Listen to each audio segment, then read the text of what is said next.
I have something to say. There's a very famous line which is called the survival of the fittest. Now, I being an actor, I'm also a medical practitioner. I studied cardiology. And as an actor, I've always advocated less makeup, simpler ways of life to all the people who would follow me, for example. But say I take my own example. Today I want to go and live in a forest. I will only ask one thing, and that is my security. Security of if I will survive or not. That's all. Only that will be my question at that time. Otherwise, I'll manage. But the security of my survival by the conditions that I will be in. What am I supposed to get as an answer for that? Will I survive if I decide to go at these places where maybe people have not been or tried to live for too long? I'm sure today people have tried to live a life away from cities and stuff, yes. But what if I go in a path where nobody has gone and I'm living there? I will only be concerned for my security. No, actually, degrowth does not mean that we necessarily have to go to the jungle and wipe out all civilization and dump all technology away. No, that's not really the thing. It merely means sustainability. Act in a way that is sustainable. The kind of resources we are using today, the earth simply does not have enough to provide for us. If the entire population of the world makes as much use of resources as the average American individual, we will need 17 of planets like ours. 17 Earths is what we need, right? From where will we get all that? Do we have those minerals? Do we have, even fossil fuels are going to run out, right? They're anyway going to run out. Why not develop better technologies? Why not wean yourself away from them? So minimalism is not about getting rid of even the things that really mean something to you, that really are essential. It means minimize what is inessential, and in the process probably maximize what is essential. So minimalism is actually good news. It does not mean that you have to go to the extreme of reducing your consumption to zero. Even animals in the jungle, they do consume. Even animals, adapt physical nature to an extent so that it suits their needs. Haven't we seen, for example, dogs dig up the earth when it's quite hot? Even in some sense, they are modifying the landscape to suit their needs. Birds build nests. So we too are entitled to build homes for ourselves. But we are not entitled to go absolutely crazy. We cannot make homes that are going to implode. We cannot do things that are self-defeating. After all, whatever we do is for the sake of our own welfare, is it not?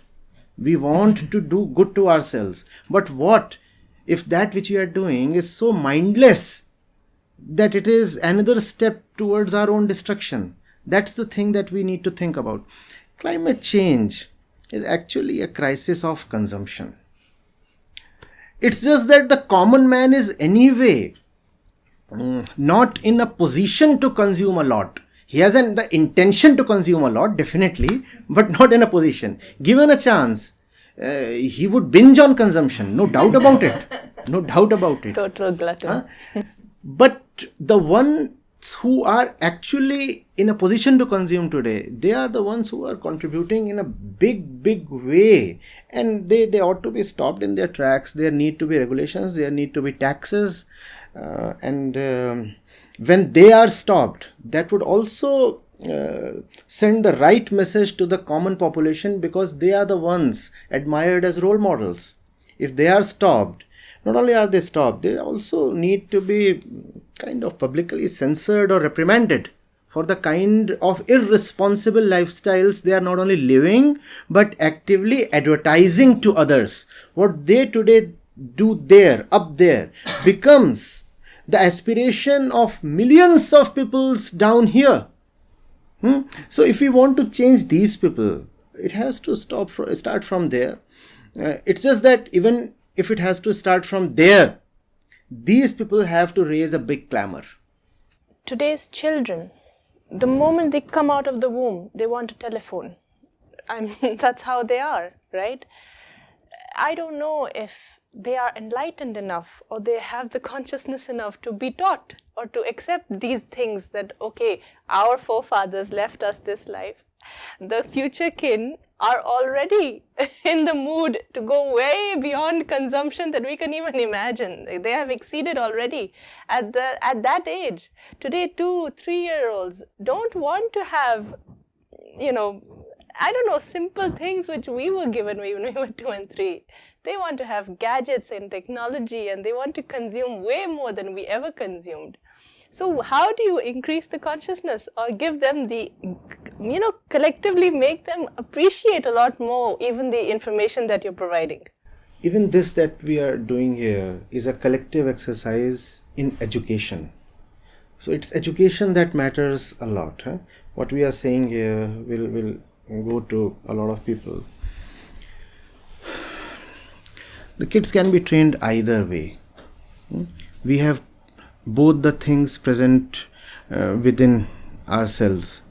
The tendency to be ignorant of who we are, what would really satisfy us, what would make us joyful, and therefore choose the wrong means towards gratification. That tendency definitely exists. The tendency of ignorance, the lack of self-knowledge, that definitely exists. Equally, the potential to know, to realize. You tell the kid something that the kid didn't know of, and she looks at you wide-eyed. You see, there's something within the kid that was waiting to be awakened. The curiosity. And it's not as if the kid is very resistant to the truth. In fact, nobody likes to be lied to. Truth is something we all love, right?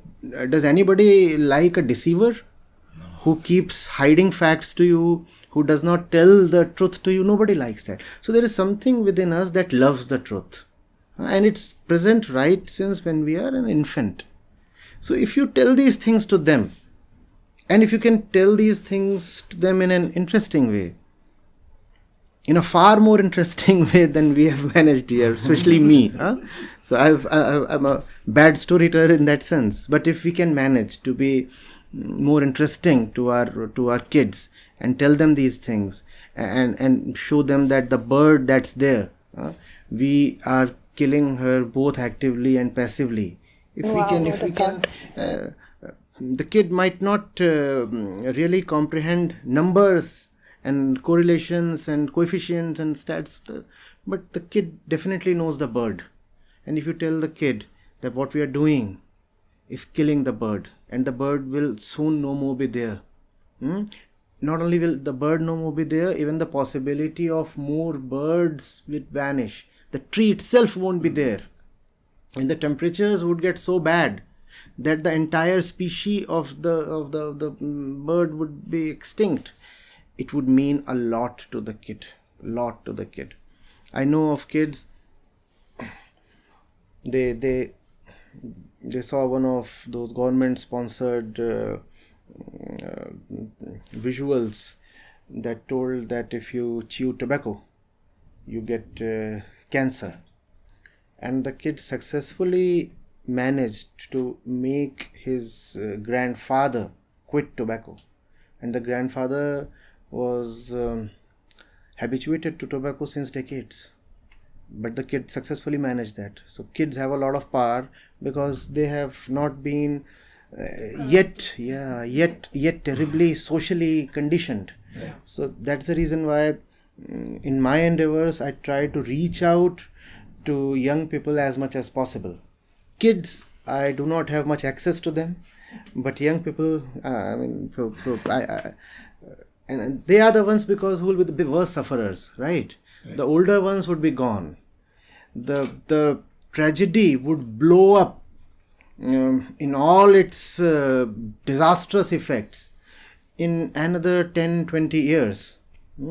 So the ones who are born, let's say around or after the year 2000 in this century, they'll be the ones to take all the impact on their chests. It's going to be very, very bad for them. Very bad for them. Temperature, rainfall, humidity, mental state, economic welfare, everything would suffer in a way we are not even imagining today, because we are being distracted towards a lot of inconsequential things. We are being made to think of that which does not matter. Look at how the mainstream media and the social media, everything is brimming with mindless entertainment, and that is crowding out the real issues that must come to us. Nobody is talking of the real things, whereas this is going to hit you so hard. I mean, what do you think? When all this will happen, mental health will remain okay? No. In fact, it would have an effect even on social relationships. That's another piece of data. Men are far more inclined to dismiss climate change than women. And men are responsible many, many times for climate change than women. So the aspect of patriarchy too is involved here. It's considered manly, for example, to burn fuel, burn this, burn that, have the burning tip right in the middle of your lips. So that aspect too is involved here. Then there is race that's involved here. The white man is far more responsible for this, and not only that, the company is run by the white man. We are talking of BP, Shell here. They are dumping all their waste and a lot of the ill effects of their carbon on people of color. So everything is going to blow up because everything is at stake. We think, no, only the temperature will rise a bit. So what will we do? We'll adjust our air conditioners. How does that matter? Or we'll find another planet. Just kidding, sorry. No, that's very important. The fellow is a big role model. And he's saying climate change does not matter. He's saying we rather need to have more kids, we need to procreate, do this, do that. This population explosion is at the core of climate change because it is so much in line with the philosophy of having more. Just as you want to have more furniture, you also want to have more kids. And the super rich have thrice the number of kids as the average individual, the average couple. I wanted to ask you, that was exactly going to be my question. 2018-19, this is a very personal thing, but my wife and I were discussing 11 years of marriage, we need to plan a kid. And I was not in for having a kid, and my wife was, we need to have at least one kid.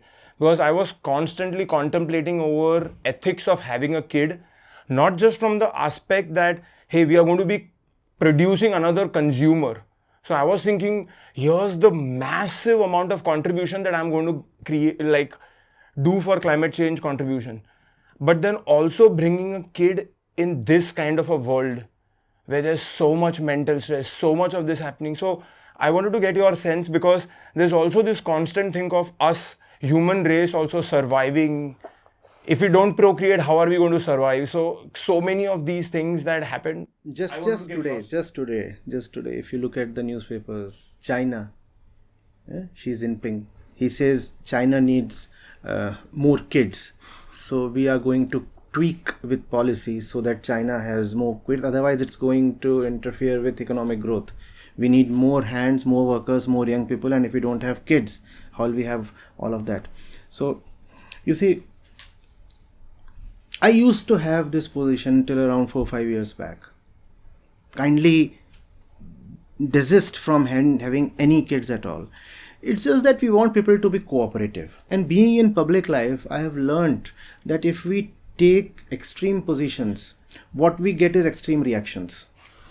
The blowback is not useful at all. So if you tell people that if you want to be on the right side of climate activism, then you must not have any kids, then they just drift away from all climate discussions altogether. They say if we get into it, we'll be prohibited from having kids. So better say have one kid. That's okay. That's far Because even having one kid would mean population decline. If a man and a woman have just one kid, that is largely okay. If you have no kids, obviously that's wonderful. But that's a personal thing, a very, very intimate thing, and not an advice one can dispense. I cannot tell my neighbors not to have any kids, but I can advise them not to have too many of them. Stop at one. Please stop at one. And if you are too crazy about having kids, all right, at the cost of feeling guilty and feeling guilty your entire life, go for two. Go for two. So I do not want anybody to have two kids. Nobody should have two kids. But when I say you may have two kids, it is to bring in line those people who plan to have 5. Because there are people who think that unless they have a full nest, life is not worth living. And the fullness to them means lots of cars, lots of furniture, and lots of kids. And lots of zeros in their bank balance. More is better, just have more. The same lack of philosophical depth. So just have one kid. That's okay. But somewhere or the other, it will totally depend on the economy, right? For example, in Japan, there is a lot of population that are very aged, right? So they need kids. So even if we start having one kid, then there will be a point when the population pyramid will be like, we have a lot of old people. Then we'll be like, we need to have more kids. No, so there are a lot of old people then? Then like the population will be like, the younger generation will be very less. So we will need more young people to, Something is less. The numbers are not there. So why do you need more people? There is a philosophical disconnect here. Logical disconnect. Yes, in the population pyramid, right? The proportion of youngsters has reduced. Now, why does it need to increase? Then who will work?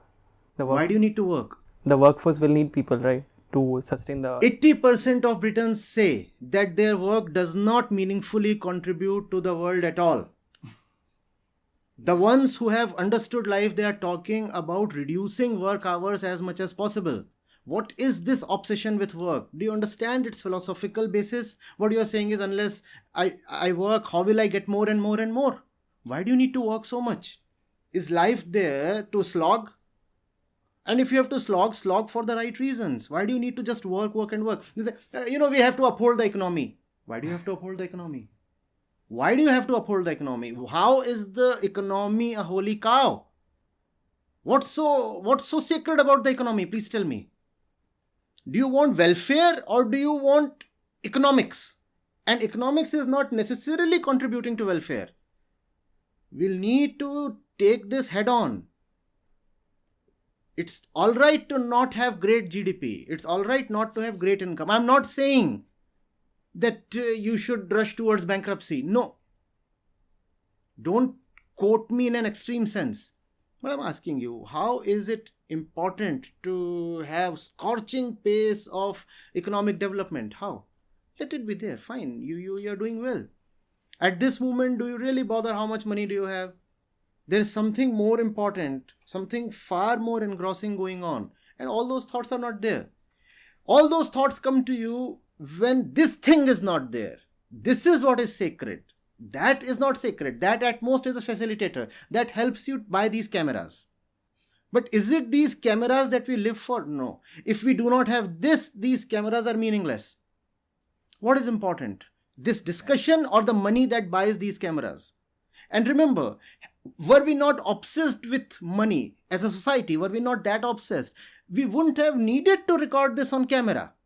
Even these cameras are needed because the rest of the society is obsessed with money. Otherwise, the four of us can happily have a sweet, intimate conversation here, sip some tea, and then spend the afternoon pleasantly as nicely as possible, right? That would be a great way to spend an afternoon. So, the philosophy and the purpose of life, according to this, would mean khao piyo ऐश करो और थोड़ी बातचीत कर लो. As trivial as it sounds, please tell me what's wrong with that. Yeah. Please tell me what. In fact, when you gather a lot of money, that's exactly the end that you want to achieve. The ones who have dumped millions into their accounts, is this the state not what they have dumped that money for? Dumped in the sense of gathered. Ultimately, that's what you want. Khao piyo aish karo. And if that can happen, even with a reasonable amount of money, not an extraordinary level of money, what's wrong with that? What's wrong with that? Khao piyo aish karo and have great conversations, sit like this, talk, wonder, meditate, have some compassion, let a little bird come here, sit and participate. But what's wrong with all of that? If people would have started thinking like this, say like 30 years back, then maybe we might not be having the things that we already have right now. Say the AC. I know you will say that in that case maybe AC ki zarurat hi nahi hoti. But like where is that stopping end? Ki we can think of that. Ki this is the point where we can like chill. Listen, kid, it's not the air conditioner that's really a problem, right? Do you know how badly we use air conditioners? Do you understand that? Do you see how we use air conditioners even when there is no need? I know of people who put the AC at 18 in the month of May in New Delhi, right? And then sleep under 2 layers of quilts. Oh God, that's insane. I know of people who want to enjoy both the feel of fresh air and air conditioning. So long distances, Mumbai to Goa, they would cover with the AC on full blast, and the pains are lowered. I need to have the best of both worlds. So don't take it to extremes. We are not talking of not having the internet at all. We are not talking of having no clothes to wear. We are talking of being sensible. Right. And sensibly we can be sustainable. No?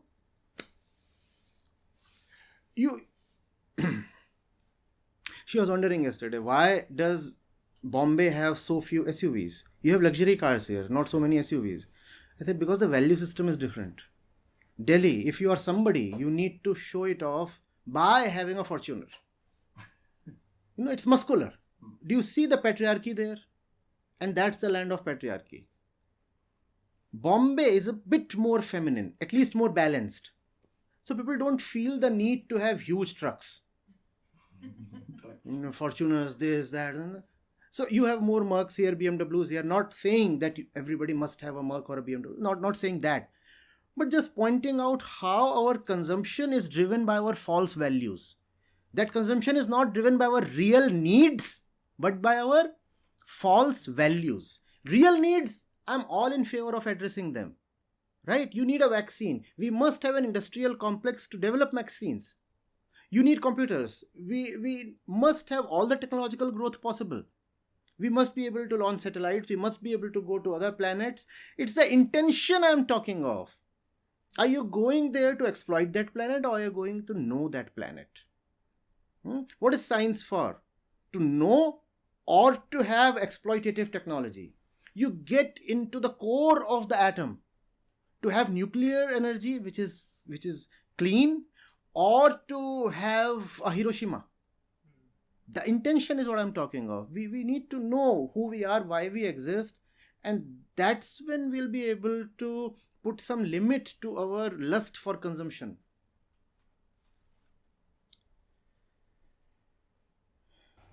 Wow.